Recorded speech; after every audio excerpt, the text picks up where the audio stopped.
کیا وجہ ہے یہ تاخیر کیوں ہوتی ہے جی خرم صاحب، اور کیوں ہوئی؟ اس میں کوئی شک نہیں ہے کہ وہ جو اس وقت کی حکومت تھی اس کی بھی کچھ تساہل تھا، اس میں انہوں نے سستی کی ہے. اس پر نگران حکومت کے 7 ماہ آئے ہیں، انہوں نے بھی اس کے اوپر پش نہیں کیا. تو اس سے ظاہر ہوتا ہے کہ یہاں ریاست کی استعداد کا ایشو ہے. ضرور جسٹس سسٹم کی بھی آپ نے بات کی ہے، اور اس میں ایک جو چوتھا جس کے اوپر کم بات ہوتی ہے کہ ایک میڈیا میں اور پروپیگنڈا کے ذریعے سوشل میڈیا میں 9 مئی کی جو اصل بھیانک صورت ہے اس کے اوپر سیاسی احتجاج کا پردہ ڈالنے کی کوشش کی گئی. اور پھر جب سیاسی احتجاج کا پردہ ڈالا گیا تو پھر یہ کہا کہ یہ کسی سیاسی سودے بازی کا حصہ بھی ہو سکتا ہے.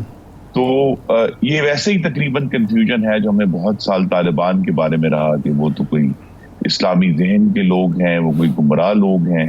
اور پھر جب ایک بڑا بھیانک واقعہ ہوا جو آرمی پبلک اسکول کا پشاور میں، پھر شاید قوم کے ذہنوں میں کوئی صراحت آئی اور صفائی ہوئی کہ کیا ہوا.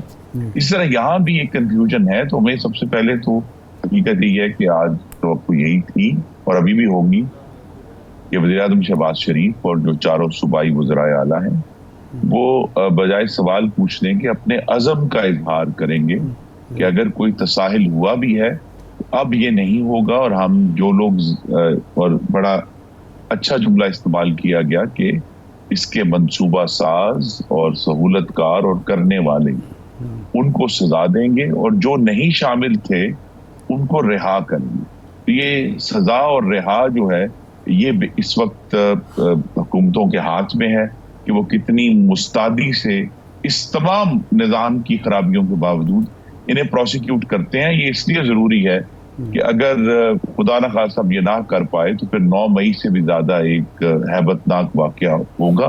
کیونکہ جب تک سزا دینے کا مقصد جو لوگ اس کے مجرم ہوتے ہیں ان سے زیادہ یہ ہوتا ہے کہ جو آنے والے اس کے بارے میں سوچ رہے ہیں وہ نہ سوچیں. They should be it's a deterrence more than a punishment. تو یہ کوشش ہے. تو یہاں حکومتوں کے بالکل ان کی ذمہ داری ہے کہ وہ اس کو پش کریں.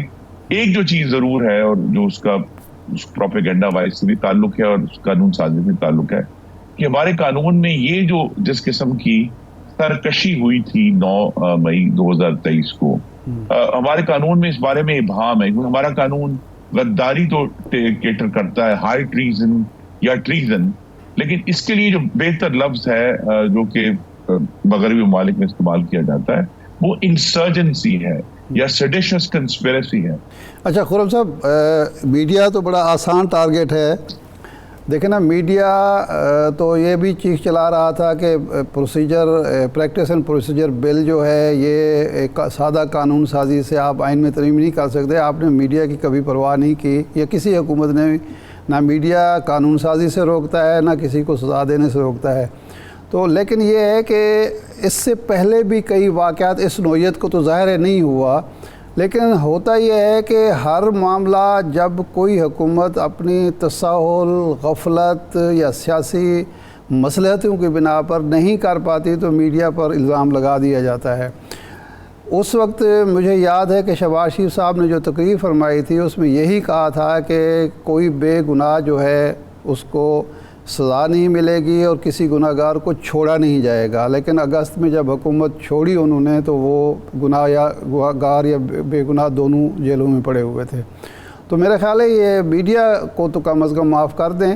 باقی آپ نے جو بات کی ہے، جی آپ کے ساتھ متفق ہوں. میڈیا ذمہ دار نہیں ہے، لیکن اس حد تک جو ذمہ داری میڈیا کی جو دیکھنے والے ہیں اور عوام کے ذہنوں میں جو ابہام پیدا کرتا ہے، ابہام حکومت کی آگے رکاوٹ نہیں ہے لیکن ایک ابہام جو ہے وہ اوور آل جو اجتماعی سوچ ہے اس کو ضرور متاثر کرتا ہے. دوسرا ایشو یہ ہے جی کہ یہ جو ہمیں آگے بڑھنا ہے اور جو 9 مئی کا واقعہ ہوا ہے، اصل جو چیلنج یہی ہے کہ اس کو سیاسی سودے بازی سے ہمیں علیحدہ کرنا ہے کہ یہ ایک غیر معمولی واقعہ ہو جس میں ایک جماعت نے تشدد کا راستہ اپنایا سرکشی کے لیے.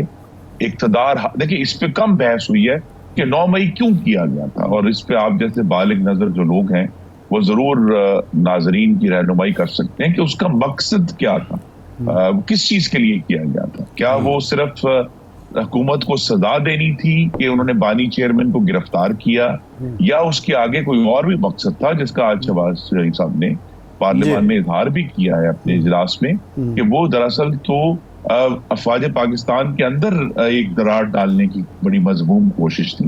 یہ سارے جو اس کے ایشوز ہیں، ایک جو اہم بات ہے وہ اس میں ضرور چاہتا ہوں کہ اعتراف کروں کہ 2014 میں اگر جن لوگ، وہ یہی لوگ تھے جنہوں نے 2014 میں پاکستان ٹیلی ویژن پر ڈنڈوں سے قبضہ کیا تھا، تو یہ ہماری اس وقت کی حکومت کی کوتاہی تھی کہ اس وقت اگر انہیں سزا دے دی جاتی تو پھر 9 مئی کو ریڈیو پاکستان پشاور کو آگ نہ لگتی، پارلیمان کا جنگلہ گرانے والوں کو سزا دے دی جاتی تو پھر جی ایچ کا گیٹ اور جناح ہاؤس نہ جلتا. لیکن یہ ایشو اس لیے ریز کیا ہے، اعتراف اس لیے کیا ہے کہ اس وقت بھی یہ جو سزا نہیں دی گئی اس میں سیاسی ابہام پیدا کیا کہ یہ تو بھئی احتجاج ہے، اگر کوئی گمراہ لوگ ہیں انہوں نے ٹیلی ویژن پر قبضہ کر لیا تو کیا ہو گیا، ان کو معاف کر دیں. لیکن ہمیں یہ نظر آیا ہے کہ تشدد جب بھی آئے گا اور اس کی سزا نہیں دی جائے گی تو وہ زیادہ متشدد طریقے سے ظاہر ہوگا. خرم صاحب، یہ تو ایک حقیقت ہے. 97 میں 1997 میں یہ جو مقدس ادارہ ہے ہمارا، 3 ستونوں میں سے ایک ستون عدلیہ پر حملہ ہوا، چیف جسٹس کو جوتے چھوڑ کر اپنے اس سے کورٹ روم سے نکل کر بھاگنا پڑا. ان کے ساتھ 2 اور جج بھی بیٹھے ہوئے تھے. ماڈل ٹاؤن میں خود پولیس نے 15 یا 16 لوگوں کو کیمروں کے سامنے قتل کیا، خواتین جو تھیں ان کو مارا، کسی کو آج تک سزا نہیں ہوئی. تو یہ تو ایک کوتاہی ہے، لیکن اب کیا توقع کرنی چاہیے؟ یہ تو ماضی کے قصے ہیں، یہ بیان ہوتے رہیں گے. اب بھی توقع کرنی چاہیے ہمیں موجودہ حکومت سے کہ یہ آخری واقعہ ہوا ہے اس ملک میں اور انشاءاللہ تعالیٰ اس طرح کا کوئی واقعہ نہیں ہوگا، قانون شکنی کا کسی قسم کا واقعہ برداشت نہیں کیا جائے گا. جی یہ تشدد کو ہمیں اس پر ایک کہتے ہیں نا جی لال کاٹا لگانا ہے کہ یہ جو بھی ہوا اب یہ نہیں ہوگا، اور اس لیے پھر آپ عدلیہ کی ذمہ داری پوری طرح اس کو ختم نہیں کر سکتے سارے معاملے میں، کیونکہ یہ جو 2 کیسز جس کا آپ نے حوالہ دیا ہے 1997 کا اور 2013 یا 14 کا غالباً، ان دونوں کیسز میں بڑی طویل عدالتی کارروائی ہوئی، لیکن اس کا نتیجہ کیا نکلا؟ تو اگر عدالت بھی اس معاملے میں سنجیدگی سے ان ایشوز کو پروسیکیوٹ کرے اور اس پر دیتی تو شاید حالات فرق ہوتے. لیکن اب تمام جو اونس ہے یا سارا جو بار ہے وہ پاکستان کی حکومتوں پر ہے کہ وہ کتنی مستعدی سے یہ استغاثہ لڑتے ہیں اور سزا دلاتے ہیں، اور جو لوگ اس میں شامل نہیں ہیں ان کو رہا کروائیں. اچھا خرم صاحب، اب آ جاتے ہیں. آج پیپلز پارٹی کے 2 ارکان نوید قمر صاحب اور شہری رحمان صاحبہ کابینہ میں